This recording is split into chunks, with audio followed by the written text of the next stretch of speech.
Hello बच्चों, कैसे हैं आप लोग। बेटा एटॉमिक स्ट्रक्चर की ही यूनिट, उसी के जरूरी पार्ट्स को स्टडी कर रहे हैं, उसी कंटेंट को आगे बढ़ाते हैं। लास्ट लेक्चर में आपको ध्यान हो तो हम लोगों ने एक अलग इरा ऑफ एटॉमिक स्ट्रक्चर की बात की थी, दैट इज क्वांटम मैकेनिक्स। और आपको बताया था बेटा कि क्वांटम मैकेनिक्स जो है एक्चुअल में ये दो पार्ट्स में डिवाइड होता है, एक श्रोडिंगर वेव इक्वेशन और उसकी इंप्लीमेंटेशन और यू कैन से फर्दर एप्लीकेशन, और दूसरा क्वांटम नंबर होता है। ये जो क्वांटम नंबर है 11th में आपके लिए बहुत ज्यादा जरूरी है बजाय कि श्रोडिंगर वेव इक्वेशन के, उसके मुकाबले यहां से आपके ज्यादा क्वेश्चंस कवर होते हैं। ठीक है, तो आज का हमारा टॉपिक रहेगा बेटा जी क्वांटम नंबर। तो देखिए क्वांटम नंबर है क्या।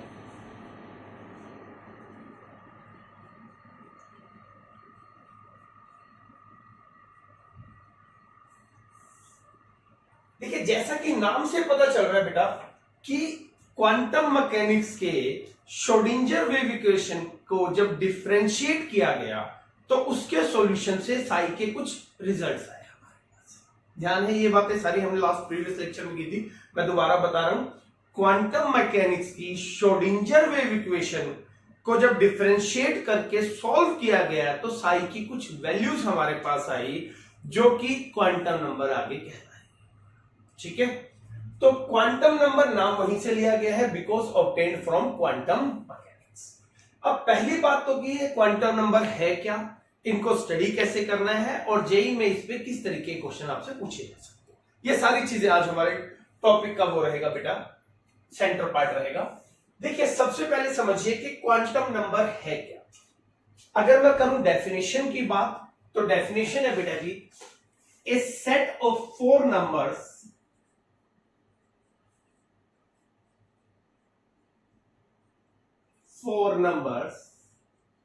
which gives complete information about electron, जो इलेक्ट्रॉन के बारे में बेटा जी कंप्लीट इंफॉर्मेशन देता है। सवाल उठता है कि सर इलेक्ट्रॉन के बारे में इंफॉर्मेशन से आपका मतलब, यहां मेरा मतलब है बेटा कि वो किस एनर्जी स्टेट में है, उसकी एनर्जी क्या है, उसका सबशेल क्या है और उनका ओरिएंटेशन क्या है। ये सारी टर्म्स आप लेक्चर के दौरान समझेंगे। यानी सीधी सी बात है बेटा, इलेक्ट्रॉन की कंप्लीट इंफॉर्मेशन देने वाले सेट ऑफ नंबर्स को, और ये बेसिकली कितने होते हैं हमारे पास, 4 set of numbers consider to be quantum number.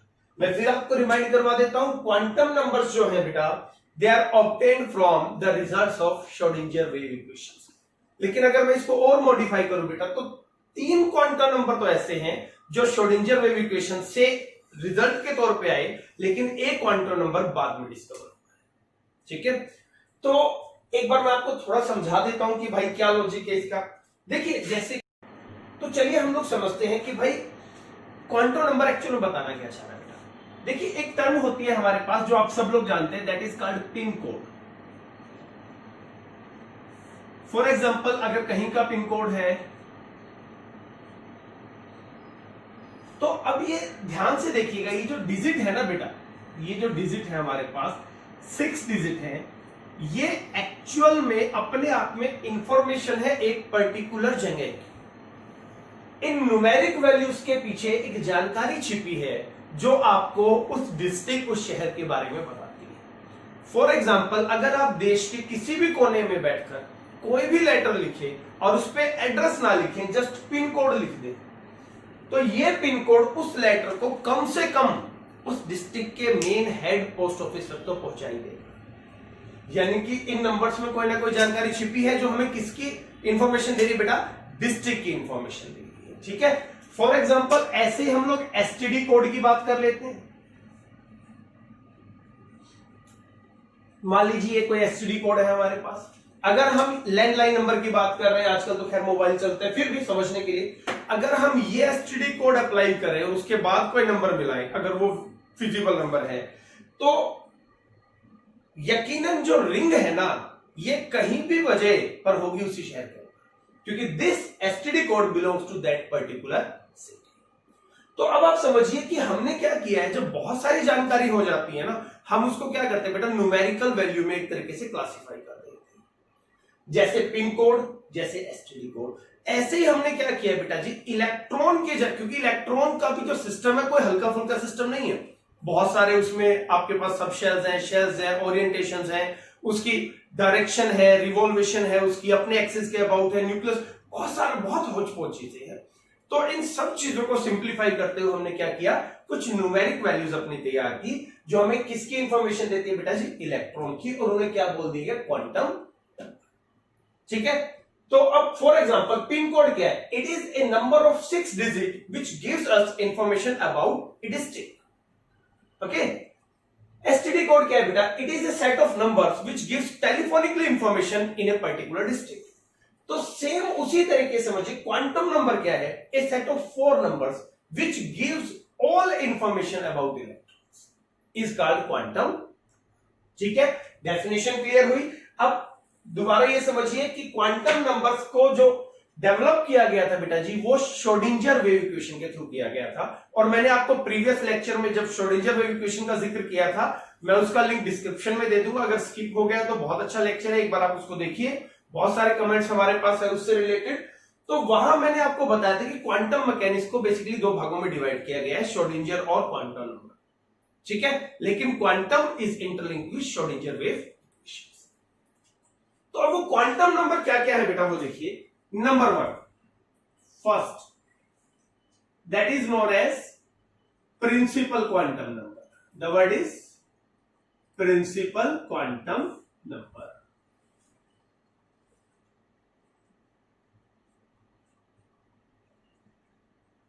इसे हम n से डेजिग्नेट करते हैं बेटा, रिप्रेजेंटेड बाय n। ठीक है, अब ये हमें क्या इंफॉर्मेशन देता है वो समझिए। Number 1, it gives us about energy of electron. Energy of electron के बारे में बताता है बेटा। Number 2, it also gives information about size of orbit, yes, और यू कैन से size of atom. Last electron से हम उसके साइज का अंदाजा लगा लेंगे। ठीक है जी, ये 2 इंफॉर्मेशन है बेटा जो हमें इससे मिलती हैं। अब एक्चुअल में होते क्या देखिए, n can B an any integer in spite of 0, यानी कि ये 1 भी हो सकता है, 2 भी हो सकता है, 3 भी हो सकता है और 4। ठीक है, अब क्या समझा गया बेटा, देखिए मान लीजिए ये हमारे पास एक न्यूक्लियस है, ये K शेल है, ये L, M और N। क्लासिकल मैकेनिक्स में आपको ये चीजें बताएंगे। तो जो K होता है बेटा जी, K, ये K मान लीजिए L, M और N, इन्हीं को 1 2 3 4 की फॉर्म में डेजिग्नेट किया जाता है। तो we can say if N is equal to 1 it means K, if N is equal to 2L, N is equal to 3M, N is equal to 4N, then so on, K, L, M, N, O, P, वो चलता रहेगा। तो अब देखिए, मान लीजिए हमारा electron K shell में है, अभी K शेल यहां है। आउटर मोस्ट इलेक्ट्रॉन की बात करें अगर हम साइज को डिस्क्राइब कर रहे हैं, एक एटम ऐसा है बेटा जी, ये समझिएगा, जिसका आउटर मोस्ट इलेक्ट्रॉन यहां है। एक्चुअल में जो एटम का साइज होता है ना, वो इस रेडियस पे डिपेंड करता है। तो एक एटम ऐसा है जिसका आउटर मोस्ट इलेक्ट्रॉन ये रहा, दूसरा एटम ऐसा है बेटा जी जिसका आउटर मोस्ट इलेक्ट्रॉन मान लीजिए यहां है, M में है, इसका K में है। तो प्रिंसिपल क्वांटम नंबर हमें क्या इंफॉर्मेशन देता है कि इलेक्ट्रॉन K में है, L में है, M में है या फिर वो N में है।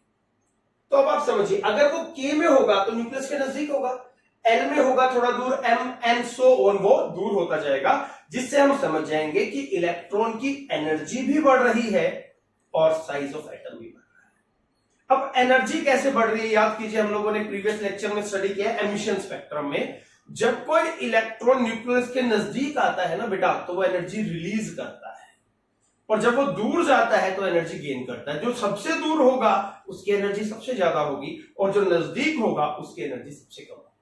तो अगर मैं आपसे पूछूं कि इन दोनों में से किसका साइज बड़ा है, तो ऑब्वियसली बेटा जी इस वाले का साइज बड़ा कंसीडर होगा। तो ये जो पहला क्वांटम नंबर है बेटा जी, जिसको मेन क्वांटम नंबर हम बोलते हैं, ये हमें एनर्जी के बारे में बताता है, जितनी बाहर उतनी एनर्जी ज्यादा, जितनी अंदर उतनी एनर्जी कम। साइज के बारे में बताता है। आउटर मोस्ट जितना बाहर साइज उतना बड़ा, आउटर मोस्ट इलेक्ट्रॉन जितना अंदर साइज उतना छोटा। तो ये जो बेसिक जानकारी है ये हमें प्रिंसिपल क्वांटम नंबर से मिलती है। अच्छा, यहां से हम कुछ और चीजें भी स्टडी करेंगे बेटा। मैं एक बार यहां इंडिकेट कर देता हूं आपको।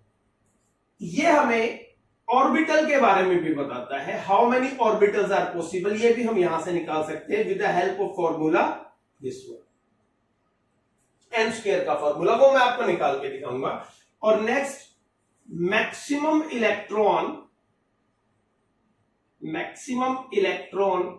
इन any main shell. Main shell से मेरा मतलब यू कैन से 1 2 3 4 और KLM।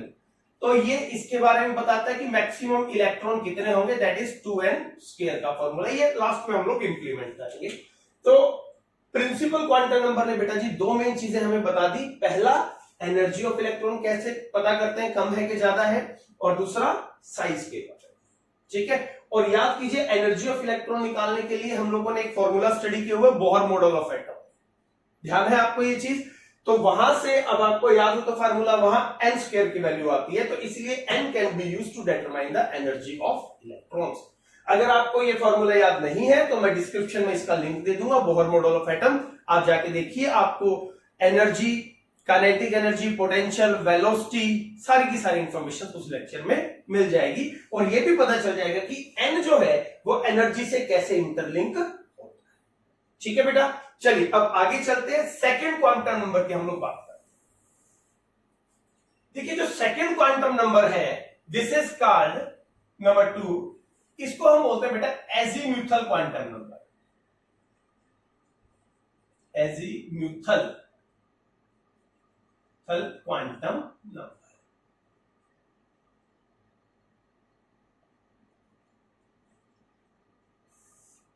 इसे कई और नामों से जाना जाता है बेटा जी, subsidiary quantum number, secondary quantum number और एंगुलर मोमेंटम क्वांटम नंबर। ठीक है, you can say subsidiary,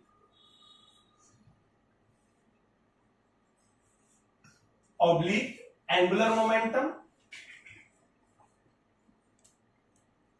momentum quantum number, और we can say secondary. So these are four different names can be used for azimuthal quantum number. It is designated by the sign L. इसको L sign से designate करते हैं। ठीक है, और बहुत जरूरी ये क्वांटम नंबर है, बहुत सारी इंफॉर्मेशन हमें देता है। चलिए देखते हैं वन बाय वन ये कौन कौन सी इंफॉर्मेशन हमें देता है। Number 1,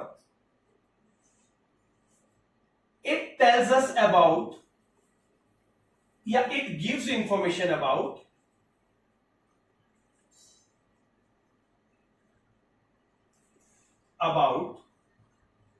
subshell.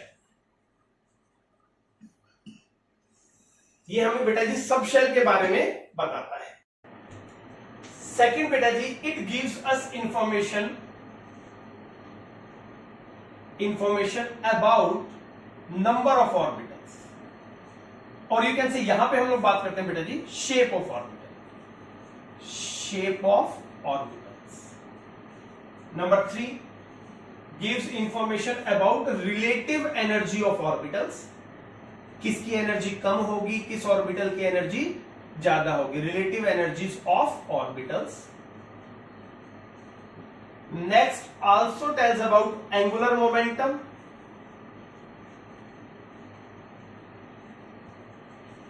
Of electron and gives information about line spectra. याद है लाइन स्पेक्ट्रा, एमिशन स्पेक्ट्रा में हम लोगों ने डिस्कस किया था बेटा कि जब कोई इलेक्ट्रॉन एक्साइट होकर हायर स्टेट में जाता है और वो जब वापस आता है तो जरूरी नहीं है वो एक ही रास्ते से वापस आए, वो बहुत सारी स्पेक्ट्रम लाइंस प्रोड्यूस करता है जिससे हमारा लाइन स्पेक्ट्रा बनता है। ठीक है, तो ये कुछ इंफॉर्मेशन है बेटा जी जो हमें इस नंबर से मिलती है। अब सवाल ये है कि ये कैलकुलेट कैसे होता है। तो देखिए बेटा, the method to calculate value of L जो होती है, L is called 0 to n-1। ये हमारे पास तरीका 0 to n-1। अब कैसे वो समझिए, एक एक करके हम लोग सारे केस स्टडी करते हैं। मैं ब्लॉक्स में बना देता हूं बेटा। मान लीजिए थोड़ी देर के लिए मेरे पास n की वैल्यू 1 है। ठीक है, तो एल का फॉर्मूला क्या है, 0 to n minus 1, 0 to, अभी n कितना है, n तो 1 ही है, तो 1 minus 1 comes out to be 0, यानी कि l की वैल्यू आ गई 0। अब यहां एक बात समझनी बहुत जरूरी है, if the value of l is 0, it doesn't mean कि यहां कुछ नहीं। ये कुछ ऐसा है बेटा कि मान लीजिए मेरे पास कोई भी ऑब्जेक्ट है जिस पे मैं 0 लिख दूं, समझ रहे हैं, और आपको हिट करूं, फेंक के मारूं मान लीजिए, तो आप क्या कहेंगे, मैंने आपको कुछ नहीं मारा, नहीं, आप कहेंगे सर ने मुझे मार्कर मारा है, उसका नंबर 0 है, तो 0 इज ए नंबर, ऐसा नहीं है कि इट इज नथिंग। ये एक ऑर्बिटल है बेटा जी, एक सबशेल है सॉरी, जिसका हमने नंबर 0 कंसीडर किया, ठीक है। फॉर एग्जांपल स्नूकर है, पूल है, मान लीजिए उसकी कोई बॉल है, उसको 0 लिख दें, समझ पा रहे, इसका मतलब क्या, वो बॉल ही नहीं, नहीं वो बॉल है, 0 नंबर की बॉल है, तो ये हमारे पास एल की वैल्यू 0 है। अब मान लीजिए हम आगे बढ़े बेटा, if n is equal to 2 then L will be 0 to 2 minus 1, then 0 to 1, or we can say 0 and 1। तो इस केस में हमारे पास L क्या आ जाएगा, 0 आ जाएगा और 1 आ जाएगा, समझ पा रहे ना बात। चलिए फर्दर, इफ, चलिए यही देखते हैं हम लोग, if n is equal to 3, अब थोड़ा तेजी से करते हैं, 0 to 2, that is L is equal to 0 भी हो सकता है, 1 भी हो सकता है और 2 भी हो सकता है। सेम इसी तरीके से बेटा जी, if L is equal to n is equal to 4, तो L कैन बी 0 भी हो सकता है, 1 भी हो सकता है, 2 भी हो सकता है, 3 भी हो सकता है, आप कैलकुलेट कर सकते हैं। तो ये जो 0, 0, 1, 0, 1, 2, 0, 1, 2, 3 है ना बेटा, इन्हीं को सबशेल बोला जाता है, मेन शेल के सबशेल, समझ पा रहे हैं आप। तो देखिए अब इनको नाम भी दे दिया गया, 0, 1, 2, 3, कुछ ऐसा है, तो 0 को बोल दिया गया शार्प, ठीक है। नेक्स्ट वन इज प्रिंसिपल,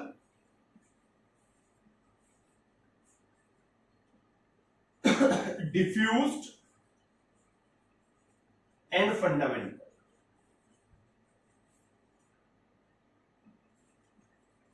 अब ये नाम कहां से आए थे बेटा, जब हम लोगों ने लाइन स्पेक्ट्रा शुरू में स्टडी किया था ना बेटा, तब देखिए उसके बाद तो हमने क्या किया, Lyman series, Balmer series, Paschen, Pfund, Humphrey, ये सीरीज के नाम थे। इनिशियली जब ये सीरीज नहीं आई थी, तो जो लाइन स्पेक्ट्रा की स्पेक्ट्रल लाइन थी ना, उनको इन नेम से जाना जाता था, शार्प, प्रिंसिपल, डिफ्यूज और फंडामेंटल। तो वही वर्ड पिक करके इन सारी वैल्यूज को या इनको क्या नाम दे दिया गया, शार्प से बना दिया S, प्रिंसिपल से P, डिफ्यूज से D और F से फंडामेंटल। तो अगर कोई सबशेल है जिसकी वैल्यू 0 है बेटा, तो वो शार्प और यू कैन से S से कंसीडर होगा। अगर 1 है यू कैन से प्रिंसिपल और P, और अब जनरली इन टर्म्स को यूज नहीं करते हैं, लेकिन ओरिजिनेट इनका यहीं से हुआ है, D for diffuse and F for fundamental, ठीक है। आ रही बात समझ में। चलिए अब मैं इससे एक और बात आपको समझाता हूं। अब देखिए n की वैल्यू अगर 1 है, ये सबशेल है, और क्या वैल्यू है इसकी, 0, इसका मतलब इस केस में तो एक ही पॉसिबिलिटी बन सकती है सबशेल की, दैट इज 1s। 1 कहां से लिया, मेन से, और 0 से क्या होता है, s। तो इसीलिए कभी भी आप कॉन्फ़िगरेशन में देखेंगे तो जो 1 होता है उसमें सिर्फ s ही होता है बेटा, 1p 1d आपने कभी नहीं सुने, क्योंकि 1 में सिवाय s के कुछ बन ही नहीं रहा है, पॉसिबल ही नहीं है, इसीलिए हम उसको कंसीडर भी नहीं करते। सेकंड शेल की अगर हम बात करें, जिन लोगों को थोड़ा सा इलेक्ट्रॉनिक कॉन्फ़िगरेशन पता है, दे नो कि भाई 2s 2p होता है, 2d नहीं होता है बेटा, 2f नहीं होता है। अब क्यों नहीं होता है वो समझिए, ये देखिए ये 2 है, अगर मैं 0 से कोरिलेट करूं तो 2s बन जाएगा, और अगर मैं 1 से कोरिलेट करूं तो 2p बन जाएगा, 2d या 2f की पॉसिबिलिटी नहीं बन रही। इसीलिए जब इलेक्ट्रॉनिक कॉन्फ़िगरेशन लिखी जाती है तो 1 में सिर्फ s होता है, 2 में s और p होते हैं। अगर हम इसी को आगे बढ़ाएं तो 3 में क्या होगा, 3s, 3p और 3d भी आ गए। देखिए 2 जो होता है 2d को डेजिग्नेट करता है।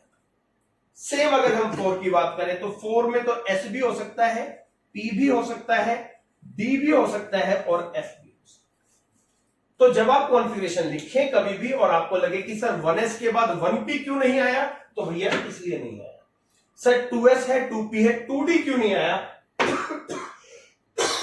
सॉरी, इसलिए नहीं आया सेम 3 के केस में और सेम 4 के केस।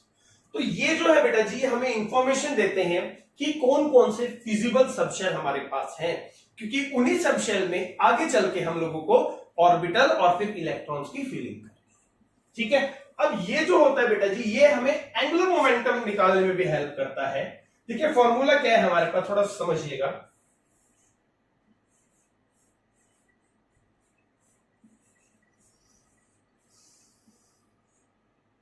ये हमारा फॉर्मूला होता है बेटा एंगुलर मोमेंटम निकालने। ठीक है, और इस वैल्यू को कहीं कहीं पर h/2 पाई को h कट से भी डिनोट कर दिया जाता है, तो कंफ्यूज नहीं होना है आपको। यानी कि अगर मैं इसकी जगह ये लिखूं तो मेरा एंगुलर मोमेंटम का फॉर्मूला क्या बन गया, that is under the root L into L plus 1 H, ये मेरा फॉर्मूला। ठीक है, तो ये जो इंफॉर्मेशन है बेटा जी ये होती है एजीमुथल क्वांटम नंबर के बारे में। पर ध्यान से देखिए कहीं ना कहीं ये सारी इंफॉर्मेशन का बेस हमारा प्रिंसिपल क्वांटम, उसकी मदद से ये बनेंगे और इनकी मदद से फिर नेक्स्ट जो क्वांटम नंबर है वो डिस्कस। क्लियर है, तो अब हम लोग क्या करते हैं, एक बार आप इसको नोट डाउन कीजिए, फिर मैं आपको नेक्स्ट क्वांटम नंबर के बारे में बताता हूं। तो चलिए बेटा अब थर्ड एंगुलर मोमेंटम की तरफ हम चलते हैं, जिसका नाम है magnetic quantum number, sorry that is quantum number.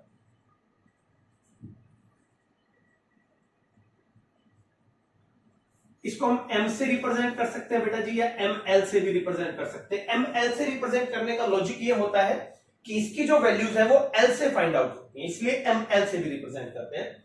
ये क्या बताता है बेटा, ये समझिए। सबसे पहली बात ये हमें बताता है ओरिएंटेशन ऑफ सबशेल, जिसे हम कह सकते हैं, यहां से हमें क्या पता चलता है, नंबर ऑफ ऑर्बिटल्स का भी इंफॉर्मेशन मिलता है।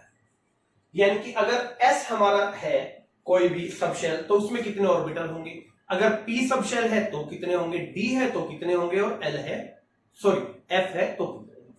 तो इसके लिए जो फॉर्मूला हम लोग लेके चलते हैं बेटा वो देखिए एक बार, that is m is equal to minus l to plus l। ये हमारा फॉर्मूला होता है m की वैल्यू को कैलकुलेट करने का। अब मैं जैसे मैंने आपको n से l कैलकुलेट करना सिखाया बेटा जी, वैसे ही मैं अब l से m कैलकुलेट करना सिखा रहा हूं। मान लीजिए if l is equal to 0, क्योंकि l की वैल्यू तो 0 भी हो सकती है, इट मींस s, याद है ना, तो m क्या होगा, -0 टू +0 मींस 0। अब फिर से इस 0 का मतलब ये नहीं है कि कुछ नहीं है, इसका मतलब 0 यानी कि s में एक ऑर्बिटल होगा, सिंगल ऑर्बिटल, और इसको हम नॉर्मल में इस तरीके से डेजिग्नेट कर देते हैं कि भाई 1s में ये ऑर्बिटल हमारा होगा। हालांकि अगर हम शेप की बात करें बेटा जी तो इसकी जो शेप होती है वो स्फेरिकल शेप होती है। ठीक है, स्फेरिकली हम इसकी शेप को डेजिग्नेट करते हैं या दिखाते हैं। अगर बात करें बेटा जी if L is equal to 1, L1 का मतलब होता है P सबशेल, तो M क्या हो जाएगा, -1 टू +1 मींस -1 0 और +1। इसका मतलब P में 3 ऑर्बिटल हो सकते हैं, P सबशेल में 3 ऑर्बिटल हो सकते हैं, और उनको नाम दिया गया है px, py, pz, तीनों के तीनों एक्सिस पे। इनकी शेप्स कैसी होती है वो हम लोग किसी दूसरे लेक्चर में डिस्कस करेंगे, आज हमारा फोकस हम क्वांटम नंबर पे रखेंगे। px की शेप अलग होगी, py की अलग होगी और pz की अलग होगी। बस अभी आपको क्या ध्यान रखना है कि p से कितने ऑर्बिटल बन सकते हैं, 3 ऑर्बिटल बन सकते हैं। और अगर हम इसको शो करें नॉर्मल, इसमें बुक्स में हम इसको ऐसे शो करते हैं, ये px मान लीजिए, ये py है और ये pz। इसी तरीके से बेटा अगर l की वैल्यू 2 है, इसका मतलब d सबशेल है हमारे पास, तो m क्या होगा बेटा जी, -2 टू +2 मीन्स -2 -1 0 +1 एंड +2। अगर आप इन्हें कैलकुलेट करेंगे बेटा जी तो टोटल ये आपके पास 5 ऑर्बिटल्स मिलेंगे, जिन्हें हम अलग अलग नाम से जानते हैं। ये नाम है dxy, dyz, dzx, dx² - y² and dz²। तो जो d सबशेल होगा ये कितने ऑर्बिटल्स बनाएगा, 5 ऑर्बिटल्स बनाएगा। ऐसे ही अगर हम बात करें बेटा जी एफ के केस की, यानी कि if L is equal to 3, तो सब शेल कौन सा हुआ एफ, एम क्या हो जाएगा -3 टू +3, क्योंकि फॉर्मूला क्या है -L टू +L। तो वैल्यूज क्या आई हमारे पास -3, -2, -1, 0, +1, +2, +3। When we calculate them the value total number इसका आ जाएगा हमारे पास 7। तो हम इसको 7 ऑर्बिटल्स को ऐसे डेजिग्नेट करते हैं इस तरीके से। ठीक है जी, आ रही बात समझ में। और डी में कितने ऑर्बिटल बने हमारे पास 5 ऑर्बिटल्स। इनके नाम ऊपर है, इनकी शेप कैसे होती है वो हम लोग किसी अलग से लेक्चर में इसको डिस्कस करें, क्योंकि अदरवाइज लेक्चर का लेंथ बहुत ज्यादा हो जाएगा। तो इस तरीके से बेटा हम क्या निकाल लेते हैं अपना, आप कह सकते हैं कि भैया नंबर ऑफ ऑर्बिटल या उनकी ओरिएंटेशन, क्योंकि एक्सिस आ गया ना तो समझिए ओरिएंटेशन आ गई। ठीक है ना। तो एक्सिस का क्या लॉजिक है भाई, किस ओरिएंटेशन किस एक्सिस पे आपका ये लोग या जो आपका ऑर्बिटल है ये बन रहा है। तो it gives us information about you can से ऑर्बिटल। और आपको एक और बात बताता हूं बेटा, ये जो मान लीजिए अब मैं बात करता हूं पी के सभी ऑर्बिटल्स, अब ये जितने भी पी के ऑर्बिटल होते हैं ना, जितने भी, या डी के जितने भी या एफ के जितने भी, कलेक्टिवली मान लीजिए मैं पी के ऑर्बिटल्स बना रहा हूं, 3 ऑर्बिटल है बेटा, तो इसकी जो एनर्जी होती है ना, एनर्जी हमेशा सेम रहती है। इस वजह से इन ऑर्बिटल्स को डीजेनरेट ऑर्बिटल्स भी कहते हैं। क्या वर्ड यूज करते हैं इसके लिए हम लोग, दैट इज डीजेनरेट ऑर्बिटल्स। तो पी के 3 डीजेनरेट ऑर्बिटल्स हैं, डी के 5 है बेटा, और एफ के हमारे पास 7 आए हैं with the help of this formula. तो ये हमें क्या बताता है कि इस ऑर्बिटल में इलेक्ट्रॉन अगर कहीं भी होगा तीनों में तो उसकी एनर्जी सेम होगी। अगर डी में कहीं भी होगा, यहां है, यहां है, यहां है, कहीं भी है, एनर्जी विल रिमेन सेम। और सेम थिंग भी हम लोग अप्लाई कर सकते हैं, same thing apply we can apply for F. ठीक है ना। तो इसके बाद जो हमारे पास क्वांटम नंबर आता है बेटा, जो फाइनल क्वांटम नंबर है वो है स्पिन क्वांटम नंबर।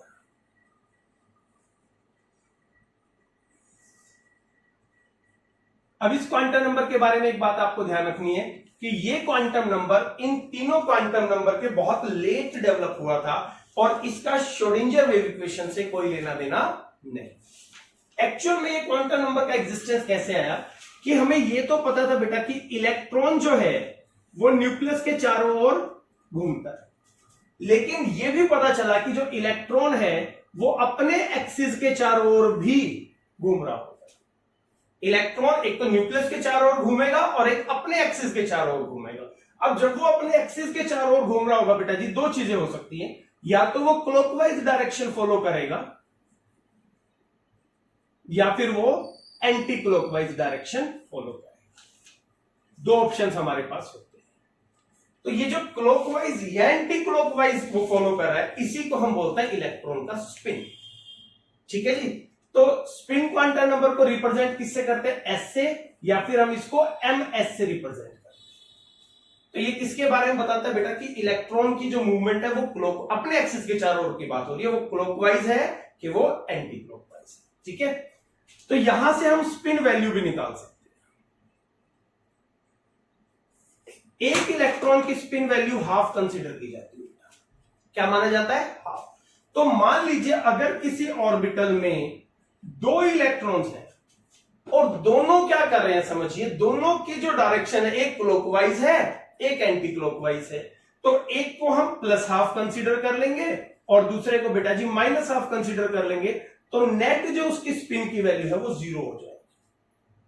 समझ पा रहे हैं इस बात को कि भाई एक है, इसको आप प्लस ले रहे हैं, इसको माइनस, आपकी मर्जी, आप किसी को प्लस ले किसी को माइनस, उससे कोई फर्क नहीं पड़ना है, लेकिन है तो दोनों अपोजिट। तो एक अगर प्लस है तो अंडरस्टूड है दूसरा माइनस होगा, और अगर दोनों है तो नेट रिजल्ट 0 होगा। तो जितने भी fully filled orbitals, fully filled का मतलब होता है एक ऑर्बिटल में 2 इलेक्ट्रॉन, जितने भी फुली फिल्ड ऑर्बिटल्स होते हैं बेटा उनका स्पिन का वैल्यू, नेट स्पिन वैल्यू हमारे पास 0 आता है। ठीक है। तो यहां पे एक और टर्म आ जाती है बेटा स्पिन का खुद का भी। देखिए, जब कोई चीज किसी सर्कुलर पाथ में मूव करती है तो उसका एक मोमेंटम होता है जिसको हम एंगुलर मोमेंटम कहते हैं। अब एक एंगुलर मोमेंटम तो होता है जब वो इलेक्ट्रॉन न्यूक्लियस के चारों ओर घूमता है, जिसको बोहर ने डिस्कस किया था। अब वो अपने एक्सिस के चारों ओर भी सर्कुलेटरी मोशन में है, तो स्पिन का खुद का भी एंगुलर मोमेंटम होगा, जिसे हम कहते हैं स्पिन एंगुलर मोमेंटम। फॉर्मूला तकरीबन सेम रहेगा बेटा स्पिन एंगुलर मोमेंटम का, under the root S into S plus one H over 2 pi. Again H over 2 pi को हम क्या लिख सकते हैं, एच कट लिख सकते हैं। ये भी आपको कई बुक्स में मिलेगा, तो आपको कंफ्यूज नहीं होना कि भाई ये क्या चीज है। ठीक है, अब इन इलेक्ट्रॉन से बेटा जी हम मैग्नेटिक बिहेवियर को भी स्टडी कर सकते हैं। It also helps in calculating magnetic behaviour. अब कैसे, देखिए मैग्नेटिक बिहेवियर के लिए हमारे पास एक फॉर्मूला है बेटा, दैट इज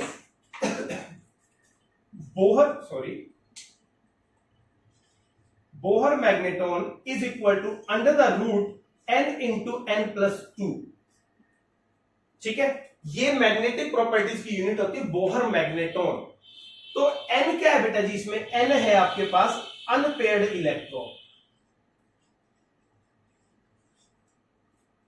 तो मान लीजिए मेरे पास अगर कोई ऐसा ऑर्बिटल है जिसमें एक ही इलेक्ट्रॉन है, this is called unpaired electron. ये कैसा कहलाएगा हमारे पास, अनपेयर्ड। अगर एक ही ऑर्बिटल में बेटा जी ऐसी अरेंजमेंट है, then it is called paired. और एक बात और समझनी है, मान लीजिए मेरे पास ये कोई अरेंजमेंट है बेटा, ऐसी अरेंजमेंट है, तो अब ये तीनों के तीनों अनपेयर्ड कंसीडर होंगे। ध्यान रखना है आपको ये बात, ये नहीं सोचना कि भाई दो हो गए तो एक पेयर नहीं। एक ऑर्बिटल के अंदर दो इलेक्ट्रॉन हैं, और ऑर्बिटल किसको, एक ब्लॉक को फिलहाल आप एक ऑर्बिटल मान लीजिए, फिर इनकी शेप्स क्या होती है वो सारा मैं आपको बताऊंगा। तो ये अनपेयर्ड है, ये हो गए बेटा जी पेयर्ड इलेक्ट्रॉन। ठीक है, तो फॉर्मूले में हमें अनपेयर्ड चाहिए। अब सोचिए यहां कितने अनपेयर्ड है, एक, तो हमारा फॉर्मूला क्या बन जाएगा, under the root 1 into 1 plus 2 that comes out to be root 3। लेकिन अगर मैं इसकी बात करूं, हाउ मेनी अनपेयर्ड इलेक्ट्रॉन्स, 0, तो इसका जो मैग्नेटिक प्रॉपर्टी है या बोहर मैग्नेटॉन है वो क्या आ जाएगा, बोहर मैग्नेटॉन। इस केस में हमारे पास 0 आ जाएगा। तो अगर कोई भी एटम या ऑर्बिटल ऐसा है बेटा जिसमें एक भी अनपेयर्ड इलेक्ट्रॉन है, तो उसकी कुछ ना कुछ मैग्नेटिक प्रॉपर्टी जरूर होगी।